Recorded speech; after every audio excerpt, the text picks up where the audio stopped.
Did you know that nearly 85% of franchise businesses succeed beyond the first 5 years, compared to only 50% of independent startups? Welcome to another insightful episode of Spark and Ignite Your Marketing, and I'm your host, Beverly Cornell. Today, I'm excited to introduce Tim Parmeter, the founder and CEO of FranCoach. FranCoach is a national search firm partnered with over 600 top franchisors spanning nearly 70 industries, dedicated to helping clients determine if franchise ownership is the right path for them. Tim's journey from the corporate world to entrepreneurship is inspiring, and his dedication to helping others achieve their business dreams is truly remarkable. Tim, it's wonderful to have you here today. Beverly, thanks so much for letting me come join you today on your show. Thanks so much. We got past some technical difficulties, and here we are on Zoom. So if to our listeners and watchers, if the background looks a little bit different, we are using a different tool today. Got to go with the flow. I'll be a part of an entrepreneur. Yeah. Yes. And you're dealing with an old guy, so technology and I'm just, my bad. Well, I'm 49, so I'm there with you, Tim. Okay, so talk a little bit about how you got into the world of franchising and FranNet. Like, tell me that story. So you had kind of mentioned the journey from the corporate world to being an entrepreneur was inspiring. I don't know if it's inspiring. It was dumb luck, really, and a certain level of desperation. And like so many of the clients that we work with, I had a job.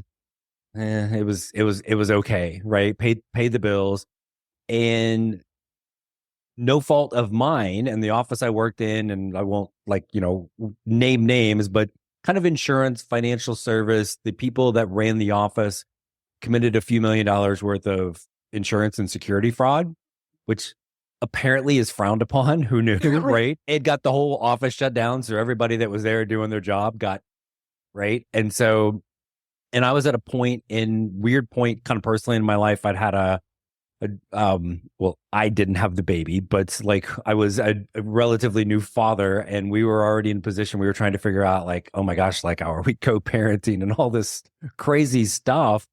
I was sick of working for people, and I needed more flexibility. I needed to relocate. I needed all these things, and I just kind of stumbled upon the word being a franchise broker, consultant, coach, whatever. I didn't know nothing about nothing when it came to franchising, but I had somebody that was like, I can kind of I'll give you a few months and show you what this is.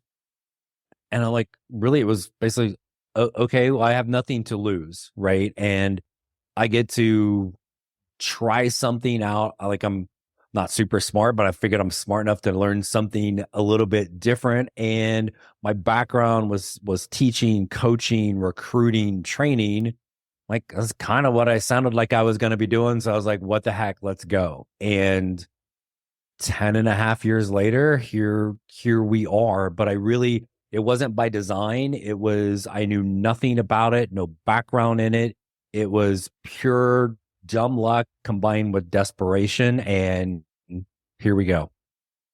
So I'm an unplanned entrepreneur as well, and out of necessity had to start my own business. My husband is an active duty military officer, and we move every 2-3 years. So I had to take my show on the road and figure that out 13 years ago, before remote work was really kind of quote unquote popular and easy and accessible.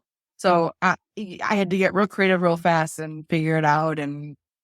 But I don't say dumb luck. I say opportunity met some luck, and then hard work made it successful, right? So yeah, be kind.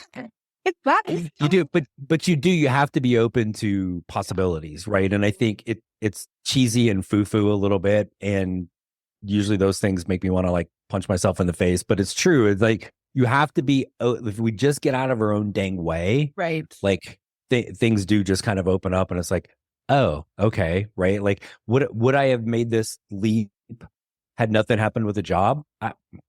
Probably not, right? Yeah, I would same. have just stayed there and not been I would have not been happy, not fulfilled, right? And it would have just been blah, because that's what I thought we were supposed. Our parents raised us to go to college, get a degree, get a job, right? Work there till you're 65, get your gold watch and your pension. Well, our parents were dirty liars. It doesn't work like that. Anyway, maybe not intentionally, but as it turned out, they were.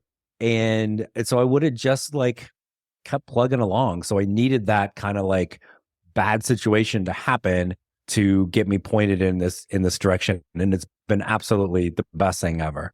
Same. I mean, if it wasn't for that situation, I don't think I had worked for a tech startup. I knew how much work it took to start a business, and I was not disillusioned in that. And I was like, that's crazy. And then there it was like 2 years later doing the same thing and a little bit crazy, but all worth it. You know, like you said, I would not go back or trade it for anything. It has changed my life for so much the better. And gosh, the amount of personal growth, business growth, professional growth that has come from it you could not even put that in the classroom. You just in the classroom. So it's very cool. So one of my questions is what are the kitchen table moments? But it says here that you literally started at the kitchen table. Yeah. So, I really like, it was not the most like proud part of my personal and professional journey in history back then, but I was living in a suburb of Dallas. Like I had literally had a 1-bedroom apartment. And when I started this, I had a laptop. That was the only thing I got from the job. I kept the laptop. I think that was allowed at that point. I didn't really care, right? And so, my brain works weird ways. So I'm like, literally one side of the kitchen table was where I ate, and the other side was the office, right? It was almost like we need like a little line across the middle of the table, right? And I just like I got started, and I fortunately from recruiting, I knew how to at least kind of source people to reach out to, because it was like basically it was just I had to kind of figure it out, right? And so there's a thing, and I literally have on my wall over here still in a frame, but when I got going, I'm like, there were some rough days at the beginning of, oh my gosh, what have I done? I don't know what I'm doing. I'm really here by myself, right? All of this stuff. And I'm making call after call after call after call after call. Nobody's answering, right? Nobody wants to talk to me. And if they did want to talk to me, I didn't really know what the heck I was supposed to say at that point anyway, right? And so I just sat there with like a piece of paper, and I wrote the letters like THTW, which was this has to work. And I took it and I taped it on the wall next to me. Like, and it would just sit there, and I'm like, I'd have those bad moments. I'd look, okay, this has to work. Right. And so now it's in a little cheesy frame over here on the side of my, like side of my office, where I have an actual office and not sharing with the kitchen table. But it was again, it's worked out way beyond any of my wildest dreams. But man, it was hard at the beginning. And it was one of those things where I just wasn't going to let myself quit. I felt like there was a pathway there for my skill, and the fact of having my own thing was way better than going back to work for somebody. But again, and you know this from starting it from scratch, it was tough. I'm all on my own. I'm trying to figure out every last thing, and then hoping it's right, or at least hoping I realize fast enough it's wrong to be able to make those changes and edits moving forward. But it was crazy. But that was just kind of like put my head down and kept going. When you said, what have I done? It reminds me of parenthood. You're literally birthing a baby in some ways. Like, what have I done? And there's no manual on how to raise a child. I mean, there's lots of books, but like you have to just kind of figure it out. So kind of like parenthood, when you said that, I literally had those moments of what have I done? Thankfully, in my business, I literally created a job, and now I have an agency. Like it has evolved incredibly over the years, but it is a process. And you know what? I mean, do you ever look at the frame again, and does it ever need to inspire you now? I still think there's moments, even when you're seasoned. I think so. One, I admire how terrible of an artist I am, because it's kind of like these little black letters, and I had a highlighter and colored it in, so it's so ridiculously cheesy, right? But it's the same that you mentioned. Like it's kind of like you're creating or a job, or in franchising, sometimes the phrase will come up, "Oh, you're buying a job." And some people say that kind of almost derogatory, but there are a lot of franchise owners, that's exactly what they want. right? And it was the same thing for me. It was just me for the first 8 years or so. I had a couple part-time people that helped, right? But as I was the business, I was the doer. And then it's evolved over the last few years to where we've got me plus 10 other folks that are client facing, our coaches. We've got a support team of 8, right? And so the infrastructure, and then like as I started building that out, there were a couple of times that I got to kind of glance over, like, yeah, this has to work. Like I've put too much time and now money into it to create infrastructures and the support and some of the things that I was doing that I was just winging it, or I had my own little acronyms. Now I got to train somebody, and they're like, "What's that mean?" I don't really know. That's just what I called it, right? Like I don't have, like, there are certain things, like I don't have a reason, but now I've got to create a playbook for others. So there's still growing pains with that as we continue to evolve with, our systems, our support, those type of things, where I'm like, I'm still the doer. I still love being able to work with clients, but I also have to really kind of be that executive now and CEO and run the whole thing business too. And that's the client facing stuff is easy. It's fun. I've done it long enough. The true business ownership and kind of the CEO stuff is I think will always be constantly evolving, because if you're not, you're going to get caught behind, right? And then then it can be too hard to catch up. So who are your typical clients, and what problems do you solve for them?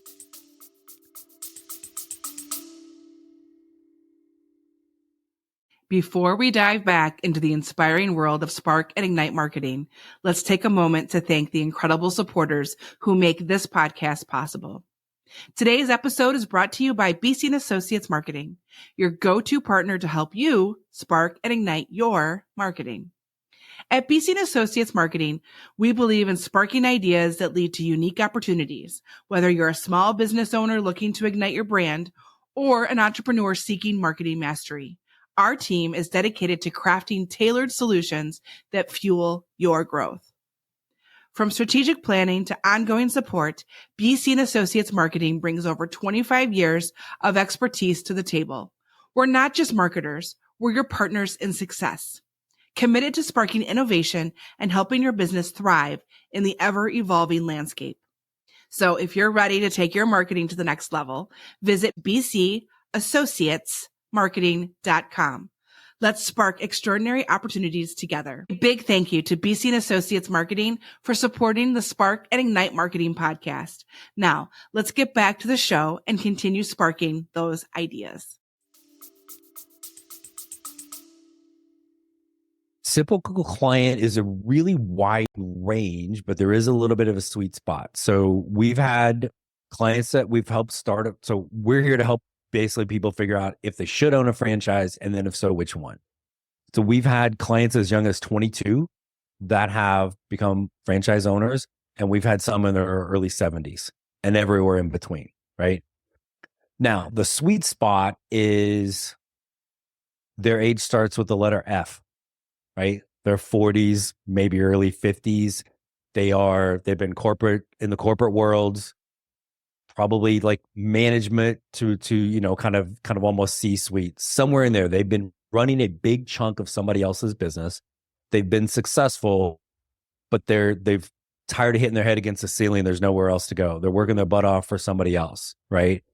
So that's the biggest chunk of people we work with. There's a lot of pain, and that problem you're solving is control, right? Is the number one reason people will start a franchise. It's control. And now that's slightly different for everybody, but it is usually some version of freedom, flexibility, their schedule, right? When you leave that job, you don't get to sell it to the next person. Right. When you're done with your franchise at some point, I mean, you can pass it on to your kids, but really the exit strategy is, hey, I've made all this money throughout my journey as a franchise owner. Now I'm going to sell it also. Yeah. So it's kind of that generational wealth piece. Mm-hmm. And the money is always a factor, but I'm telling you, like, it is never somebody's first word out of their mouth. I want a franchise because money. It's the freedom, flexibility. It's the lifestyle that they are leading. They're still going to work hard running their own business, but they're doing it for themselves. And that's why. You're right. I think you're right that there is, like you said, they have to be 40 and 50. They also have to have freedom. They want to have, I think even for myself, when I started my business, I needed the freedom to be able to move every 3 years because I knew it was going to be almost impossible to network everywhere we go in a timely manner to build that there locally, to find the high level executive jobs that I would be qualified for Right. and a job that I actually would like. Because I thought I probably could find a job, but would I find it fulfilling? So that fulfilling word too, entrepreneurs typically love to build things. And there is something inherent in, I've worked with several entrepreneurs who've had franchises and they'll sell a franchise, but then they build something else afterwards. Like they're never done building. There's something innately inside of them. They like to build things. So do you see more women seeking franchises so that they could have the flexibility to have more balance in their lives? Because I feel like working a 9-to-5 job and being a mom is almost impossible. It's happening more and more, right? I think for sure. And in fact, like our team alone is probably 3/4 women, which probably borderline irritates my wife, right? Like it's like, oh, it's Tim's harem, right? Like it's just, but they're, one of them's not, but the rest of them are moms. One's a single mom, right? Yes. And I mean, she was our first, right? And so she totally needs that. And so you are seeing that more and more. And I think the other piece that happens that you wouldn't think of is how many folks in their 20s that we work with, that I feel like that generation, it took them a few years what it took mine decades to figure out. I agree. Working for somebody else sucks. Like, I want to do this myself. I want the freedom and flexibility to be able to, like, again, and do what I want, make this whatever I want. Do I want it to be small and that makes me happy? Awesome. Right. And if you think about it, when you're at that age, you have a lot less bills, responsibilities, right? All of those things. Maybe you haven't made the mistake of having kids or getting married, right? So like, and I say that mostly jokingly, right? Yes. But there's just fewer things that are going on in your life. How do you ensure that your clients find the perfect franchise to match their needs, skills, and expectations? So great question is, well, it's a lengthy journey, right? It's not, again, and I'm all about cheesy analogies. It's like, we're going to go through a few steps to figure out what you want to be when you grow up, basically with what you want. Then we're going to do the research. We'll get you connected with a few franchises that we think really check the boxes. And then we're going to get you connected directly to those brands. But that becomes in a long, I mean, almost like a 2-month vetting process with a dozen or more steps, right? So it's like, I'm not going to say, hey, Beverly, I got this person I think you should really go out with. Like, I'm not asking if you want to marry them. I'm just like, go have a cup of coffee. Yeah. Right. And even then it may go well. You're not running off to Vegas to get married. Right. So it's a kind of an educated blind date. Right. And so, but what happens is when we get all the way to the end of this process, and this will sound crazy and you can roll your eyes at me if you want, I don't care, but it happens every time. People don't have to make a decision. They get there and it is so crystal clear that they're going to go, yes, this is the franchise for me. The part that people don't realize is franchises are awarded. So the franchise also has to say, Beverly, you're our person. We want to award you a franchise. Again, I can propose all day long, but until she says yes, and then ultimately says I do, it ain't happening. Same thing with this, but it really is that crystal clear. And no, I know darn good and well, everybody rolls their eyes. They scoff at me when I say that. And then they get to the end and they're like, oh man, like that really happened. It is clear. Yes, this is the one. Let's go. Clarity is huge. And if you help your customers, your clients have clarity, we do the same thing in marketing. We help them have clarity so that everything they do has focus and purpose. And it's just easier when things are clear. It becomes like a no-brainer, like you said. Yep. And sometimes people feel overwhelmed by marketing, but when you're super clear, it becomes it all that kind of fades because now you know what you're supposed to do. There's no question. It's the filter with which you put everything through. And if you have your filter, like, I don't want to overuse the dating analogy, but if you know what you want or what you don't want, I think that's what more was for me. As I knew what I didn't want, then Right. it becomes so much easier to go to the spaces where the people or the businesses are Yep. that fit that. And you've List. got to be open to the possibilities that it's not what you think it's going to Yes. be. Oh, yeah. Almost everybody we work with that starts a franchise, the franchise they end up owning, it is in an industry they have little to no experience in. Yes. It's something that they wasn't really necessarily on their radar before we started talking to them. And oftentimes it's something they didn't even know existed. Yes. Right? Like, how is that possible? Take everything you've learned and you've done, figure out what it is that makes you the happiest. And I promise you that never has anything to do with industry. Even if they're like, oh, I really love dogs. I'm super passionate about dogs. Okay, maybe that's a pet franchise, but maybe owning a pet franchise makes you not like dogs anymore, right? Or it's not the dog. So you have to kind of understand all that aspect of it. And that's, again, for us, that's what we're just trying to kind of like open and flip people's minds around so we can truly find that match. Is there a story of somebody that you connected a franchise with that is super memorable or feels very impactful for you? Oh my gosh. So yes, then you're probably gonna want me to share what that was, right? Franchises in the past. And then he sold, he got a job, and that went about as well as you would imagine, right? And so he was back in the job search just because that's what you do. Yeah. So we get talking, and based on his experience, and again, we don't ignore industry. We do talk about it. I mean, there's usually a few things that I may suggest that people wouldn't have thought of. And so one of them for him was like business coaching or consulting. And I'm telling you what, his head spun around in circles. He started projectile vomiting green stuff and going on this tangent about how much he hates consultants, right? They just come in and tell you what you want to hear, or what, this, and they're take your money and then they're gone. Like, they don't really understand anything. They're not really helpful. They think they're always the smartest person. Like, I'm telling you, it was 5 minutes to the point where literally I'm like, did you get that out of your system? Are you good now? Right? So fast forward, he now owns a franchise that does business coaching. And it is one that has a very distinct view of coaching and consulting. They literally talk about that franchise as, we are coaches. Consultants, just like he had said, consultants go in and, tell you what to do, take your money and leave. We're there to ask questions, build relationships, and stay long-term. What he thought a consultant was probably spot on. What he realized, this franchise doesn't consult, they coach. And he understood the difference between going in and being like, well, Beverly, you need to do this, and this, hand me the money, peace out, right? Versus coming in and sitting down and again, asking questions, building relationships, and really being that long-term partner. When he learned that his view of consultant was basically the same as this franchise, and they were doing the opposite, like, poof, like it was. And so it was, again, he was a delight to work with in general, but it was kudos to him for like having this visceral reaction to an industry, but still being open to getting connected to it. And as it just kept trickling along farther and farther and farther, it was like it got at the end, and like, oh yeah, it was the easiest thing ever. He's like, yeah, let's go. Right. And that's how clear it needs to be.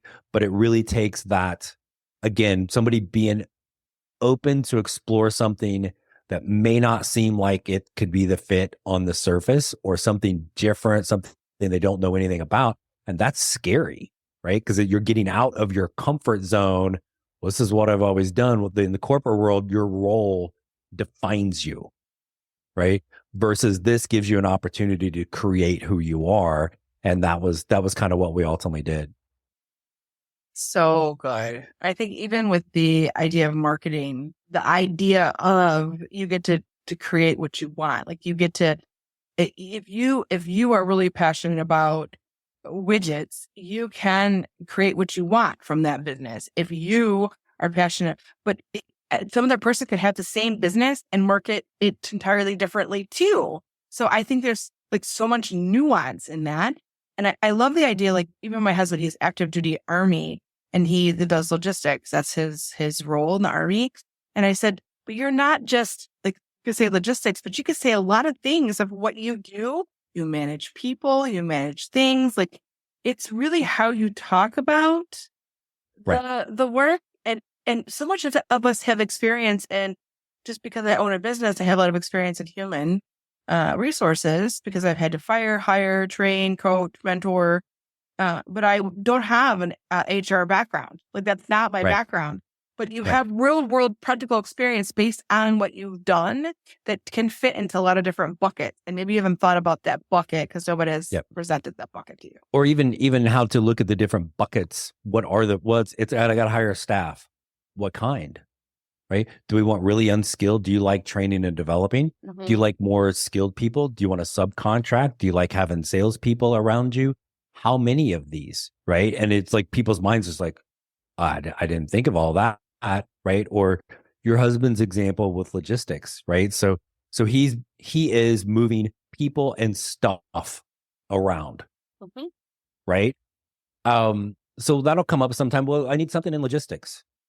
Okay, how about a pool cleaning business? Well, that's not logistics. Yes, it is. Mm-hmm. You have your route efficiency, right? Mm-hmm.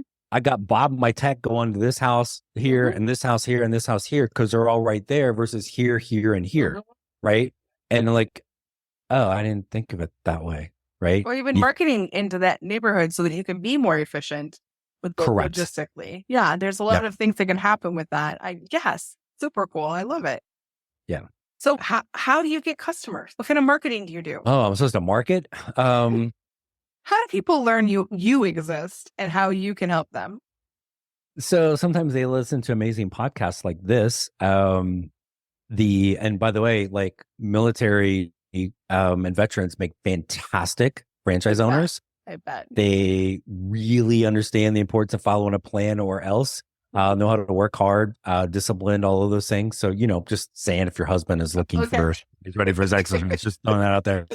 So sometimes like that, shameless trolling. Yes, so, this is happenstance connection. Yes. Uh-huh. Yes. And, sometimes that does happen. Right. Mm-hmm. But there's a lot of it is the education piece, and that people don't realize, like, we want to buy a house. We know there's realtors, right? Hey, I might want to own a franchise. Wait, there's a franchise coach that can help me with this. So again, a lot of it just kind of from an educational standpoint. Again, we work with a lot of people in that kind of corporate transition mm-hmm. Piece. And so a few ways in which we try to get in front of them. We haven't been doing as long as you. We've had a podcast since 2020, one of the first ones in franchising, and that has helped. And again, it's really that educational approach so people see that.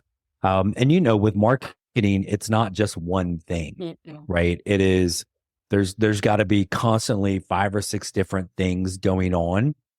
You may have 1 or 2 that are a little bit better than these others, but still getting business from these others, right? And then I think the constant evolution of what that is, what's working today may not be what is the best thing next week, next year, right? And so to me, that's part of the fun part of being the entrepreneur is, with the franchise, there's the plan, right? All the stuff, but you still have to we use the acronym or the letters FSO, figure stuff out. We usually use different S word, Beverly. This is your podcast, not mine. Supposed to be claimed. You're right. Thank you so much for keeping me on track, Tim.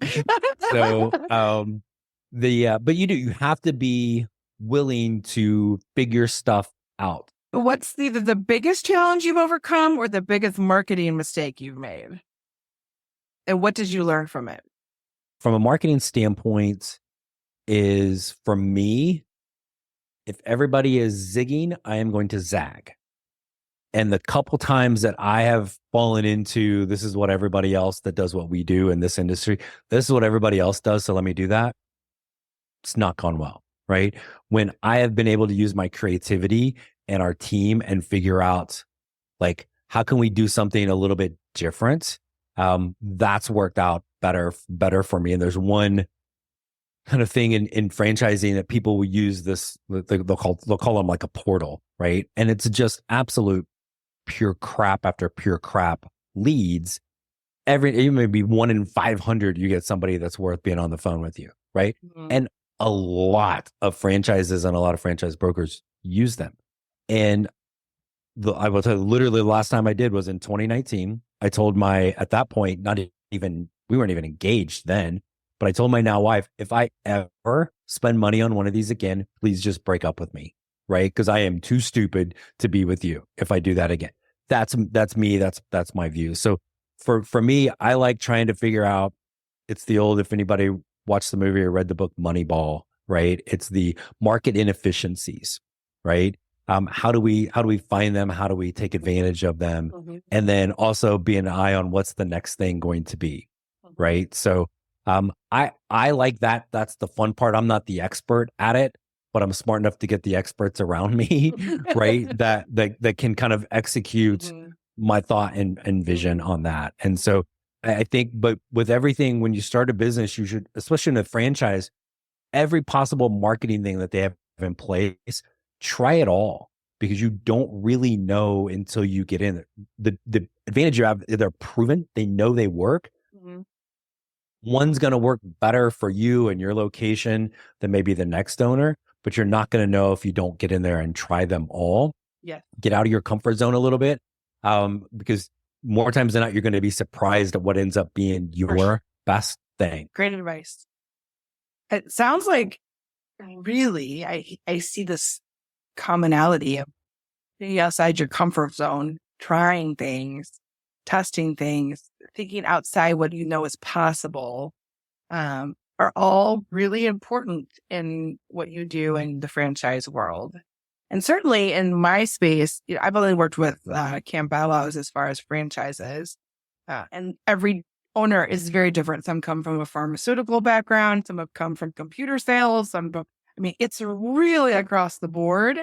But there has been this love of dogs, and you have to love dogs. I hadn't really thought about the fact that it doesn't necessarily have to be like a passion. They do work with rescues and different things as well, but it can be, and even in marketing, we talk about that. Like our forte is service-based businesses, professional service-based businesses. So we work a lot with dentists, a lot in the wellness space. So dentists, chiropractors, and it's not really like necessarily like I love nice teeth. Don't get me wrong, but I like that they take care of people. That's what I like about the business, that there's a level of care and that you're improving their life in some way. That's the thing that's the kind of the driver in all of those industries that matter to me. But it's not because they're a dentist per se. It just makes people feel better is what I like about it. And doggy daycare too, it makes the dog feel better. So it kind of runs right in line with what I'm passionate about. But we also have things. I've been a foster parent. I'm an Army wife. We've adopted. Those are projects that I support with my business, because that's what actually affects my life in different ways.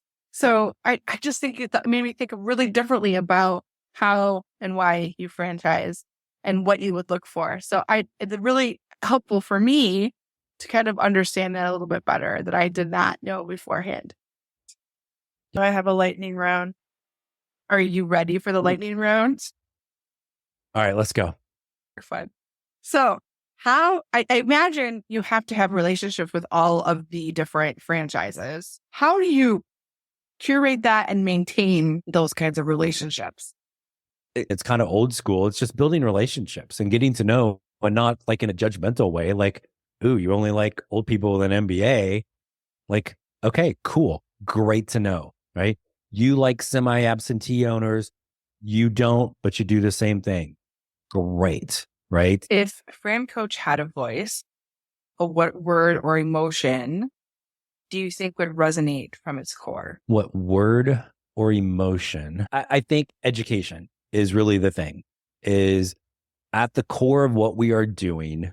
So we're like recruiters. We get compensated on the back end when somebody starts a franchise, right? So almost everybody we're going to talk to is not going to start a franchise. So rather getting worked up on, oh my gosh, 90% of the people don't start a franchise and get paid on them. Who cares? Did we do our job? Our job is to educate you on if you should start one. So really, I would just go with it's going to be basically just education Is there been a book or a podcast or an entrepreneur that has left an indelible mark on your entrepreneurial journey? I spent a number of years in athletics, in college athletics. And so I worked for some really, really smart, amazing coaches. There's also been a couple people I've worked for in athletics or in the corporate world that just didn't know what the heck they were doing. And so in some ways, they've helped me also, like, oh, don't be like that, be more over here. And so, but I would tell you and I referenced it earlier, I read the book Moneyball, and the movie, which is about the Oakland A's in the early 2000s, how they were a ridiculously small market, low budget team trying to compete with the Yankees that were paying each player more than the A's were paying their whole team. Not much has changed. Right. It's in that situation for sure. Right. And so, but anything that if you like sports at all, and anytime they talk about analytics or advanced stats, it all started from the A's back in the early 2000s. And it was market inefficiencies, right? How can we identify valuable players for our organization in a way that other people aren't doing? And so that has, in everything that I've ever done since then, that has stuck with me, and it has always been kind of the core of what we're doing. But your question on the marketing, yeah, everybody does this. Awesome. I'm not. I'm doing this. I like being able to figure out those market inefficiencies, to find different ways, even if it's something in our process. How can we tweak and do something different that helps streamline, makes it better? What's one unconventional tool or app that's become your secret weapon for success? Or has it revolutionized your workflow in some way?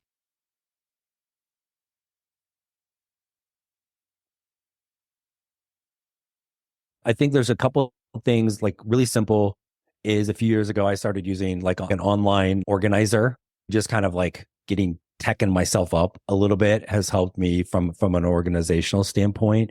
We've tapped into a few things that are kind of AI related. And one that we do from a lead gen standpoint that and my wife even says this sometimes, but I hate it when people go, oh, this is going to 10X your business. Like, that's so cliche. And you don't even know what X is, but you're going to 10X it. Okay. So, but it is really like we're about 7 times better on conversion for leads with this than without it. Right. And again, it's not something that's being used very often in franchising. So, so we were kind of an early adopter there, and that has made a world of difference. How do you keep your entrepreneurial spirit alive? What do you feed it? I'm still a kid, and I spent a lot of time being poor. So the simplicities of life. But I don't think that when that spirit dies in me is probably when I'm on the way out. Because even when I wasn't an entrepreneur, my brain always worked that way. I just didn't realize it was working that way. And so and that's the beauty of this is, you can build up, you can scale down, right? You can't all of a sudden tell your boss you want to be part-time but get the same pay, right? So with this, you always can, and it's things that we can carry into us later in life.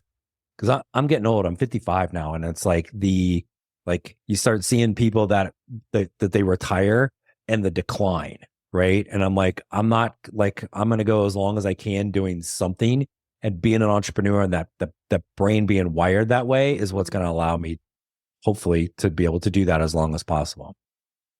How do you stay grounded and maintain your sense of purpose and clarity? Fear of failure, I think, is always a good motivator for me, but I try not to get caught up in the narratives, right? It's easy to say, but just staying in the moment and don't worry about all the noise, because I can't control that. I can control me. I can control my next conversation and focus on that person, and that's all that matters. Okay, so the last one is kind of a fun one. May make you think a little bit. Is if your business, if FranCoach was an animal, what creature would it be? About a year and a half ago, I was not remotely a dog person. And then my wife decided to get a puppy. It's a Cavapoo, so King James Cavalier Spaniel Charles. We have a something whatever. Bichon. So we have a King Charles Cavalier and a Bichon. So Henry is his name. And so like I feel like everyone should be like Henry, because Henry sees another human being. He could see you for the first time and he's going to run up, he's going to jump on you, try to lick you to death. You are his best friend and he's so happy to see you. And I'm like, can we all just be like Henry? So it's a little cheesy, but I seriously I would be Henry, because plus my wife and I have talked about like, oh my gosh, if there's reincarnation, like I want to be Henry. I want this dude's life, because holy crap, like he doesn't just have bougie dog food. She's boiling chicken to put in the bougie dog food. Meanwhile, I'm going to have a peanut butter and jelly sandwich, right? So if you were to look, well, actually just any actionable advice that you would give today. Maybe take a minute and think about why they're doing it to begin with. Sometimes we do have to kind of go back to the beginning and the basics of it. Like, oh, okay. Because something's going to go wrong. It's not all rainbows and unicorns. And if we can remember that why, I think it makes it so much easier to be able to do that. It is all about your story, where you come from, who you are, what lights you up, all that, the why. Right. So yeah, really good stuff. Really good stuff. Before we go, can you share with our listeners where they can learn more about FranCoach and keep up with your latest projects? No, that would be terrible. So this is the moment where you get to plug everything. So glad you asked. FranCoach.net is our main website. We have a podcast called Franchising 101, where you can listen to it wherever you listen or watch your podcast. And then all the social channels for both FranCoach and Franchising 101. We also are now the only franchise-related show on Biz TV. Friday nights, 8 Eastern, 5 Pacific. You can find the Franchising 360 show, where we don't really know what the heck we're talking about yet, but it's just started. So super cool for that. But really FranCoach.net is us, all about us. And if anybody ever wants to chat with us to learn a little bit more, again, there's no fee, just message us and we'll try to be nice to you and take good care of you and see if this is a pathway for you.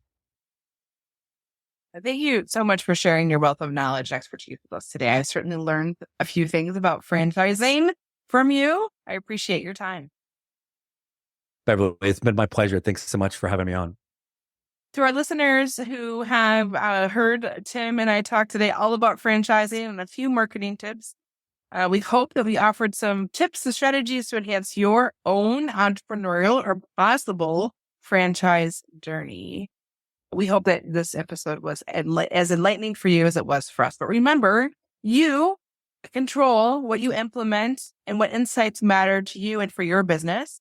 Don't hesitate to reach out to either Tim or myself if you have any questions or need assistance.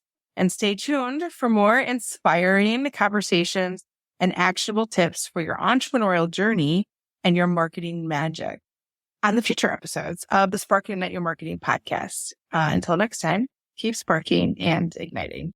Wrapping up another episode of Spark and Ignite Marketing. For your weekly dose of inspiration, join our community on LinkedIn, Facebook, Instagram, or TikTok for behind the scenes and exclusive content. Until next time, keep the spark alive and stay inspired.